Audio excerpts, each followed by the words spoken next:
Well, we're campaigning, along with many others, for the invocation of Article 6 against the United States to seek, the expulsion of America from the United Nations. This is a concrete action that we're calling for. The removal of the single most malignant force in that organization, so that theoretically, once that malignant force is removed, then the UN has some chance of being reformed or rehabilitated, to become, inshallah, a genuinely representative sort of global international consultative council of countries, a shura of states, which is, what it's purported to want to be, what it's supposed to be.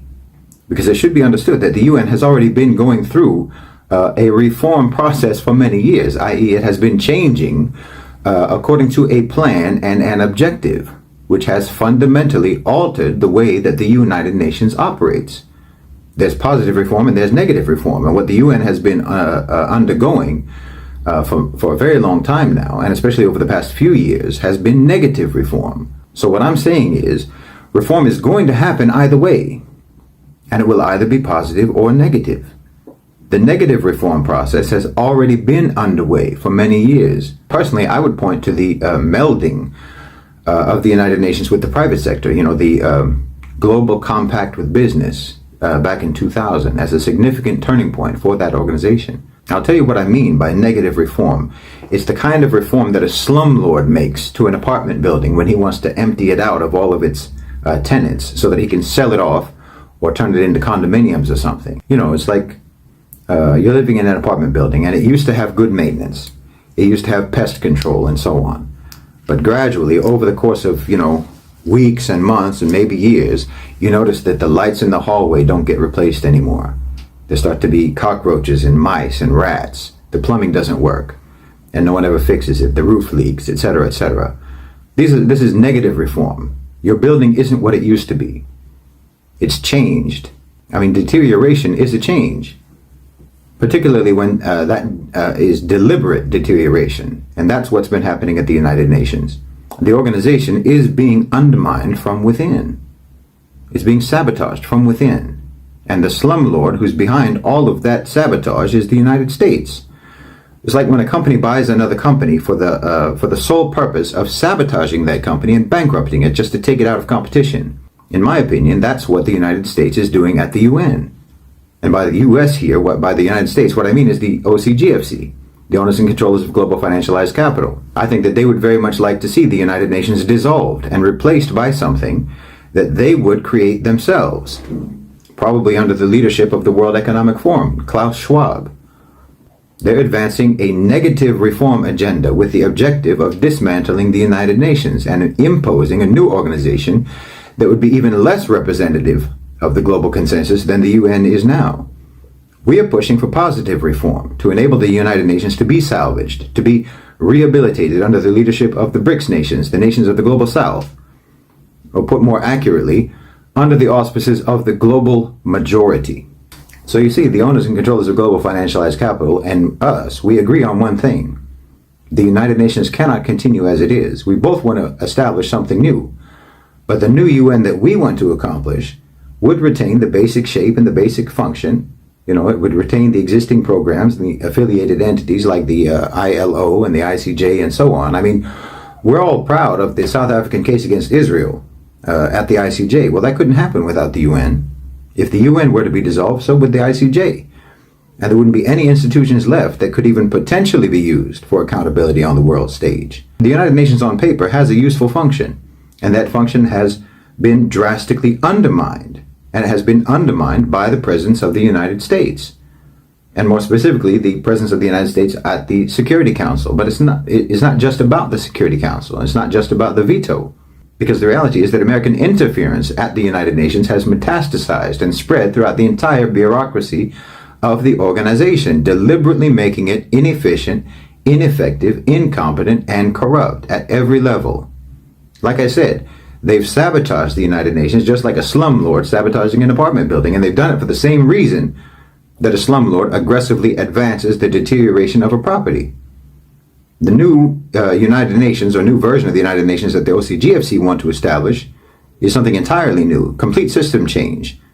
Scrap the UN Charter and so on, and I expect, of course, that they would want private sector players to completely and openly dominate it, like the World Economic Forum, for example.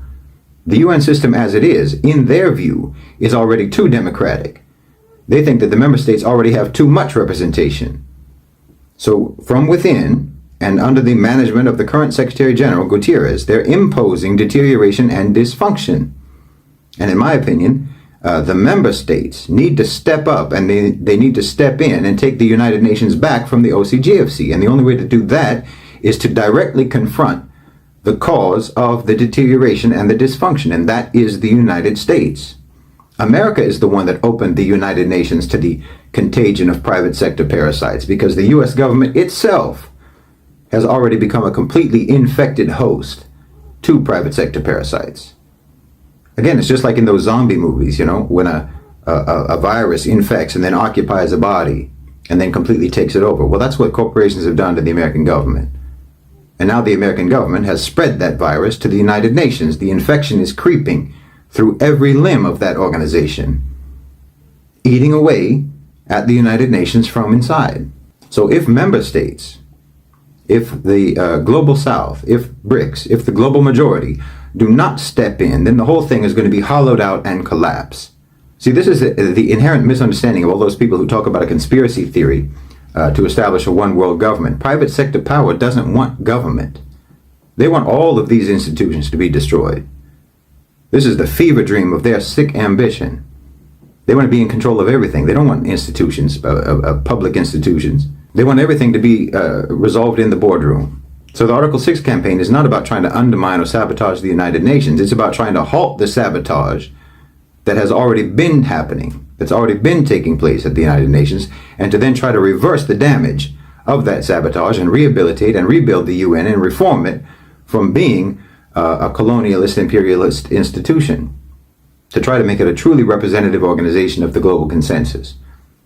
This isn't just about the veto, and it's not just about the undemocratic nature of the Security Council. It's much broader and more comprehensive than that, because the malignant influence of the United States is much broader and more comprehensive than that.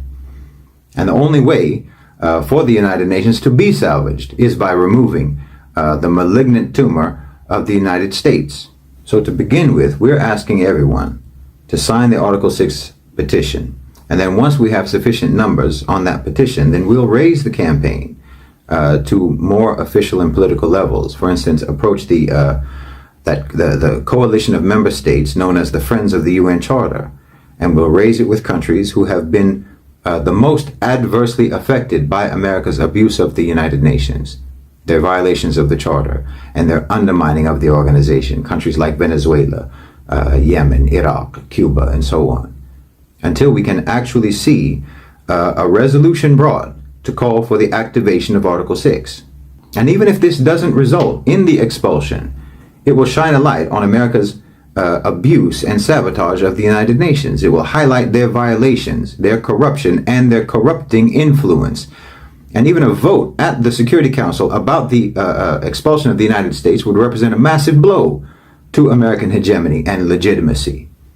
I mean, I know we all think that the United Nations is already a feckless and corrupt organization, toothless, but we have to identify why that is, and we have to understand that the dissolution of the United Nations, which is, I think, an inevitability according to the trajectory that things are going, that would not constitute an improvement, because that will leave a vacuum, and that vacuum is going to be filled precisely by the source of the current corruption. So our best option is to try to get ahead of what of America's and the OCGFC's efforts to sabotage the UN, and try to take back control and try to expel that malicious, malignant cancer from the institution, and to try to heal and rehabilitate it into something that actually works. So that's what we're trying to do. And it starts with trying to get as many people as possible to sign the petition. Once we have enough numbers on that, then we can elevate the call to more official and political levels, and inshallah we can recruit the support of some of the most victimized member states, the states that have suffered the most by America's abuse of the veto power and by its overall undermining and sabotage of the United Nations. Countries that would be beneficially affected if the United Nations actually functioned properly, but it isn't able to function properly because of the way that the United States has interfered with and sabotaged and imposed dysfunction on that system. But that begins with grassroots popular support for the call, because any member state and any politician or political party or political group, any government in a member country is subject to one degree or another to the population. They're subject to one extent or another by the grassroots, and it's a bold step, and it takes courage. It will take courage for any member state to raise this issue at the United Nations, to actually call for the invocation of Article 6 against the United States. That takes courage. So they need to know that they have support on the ground. They need to know that their people are behind it. They need to know that the grassroots is supporting this call. And hopefully, inshallah, we can show that not only do they have grassroots support in their own country, but they have grassroots support globally. And that should, inshallah, help to give any member state enough courage to make that move.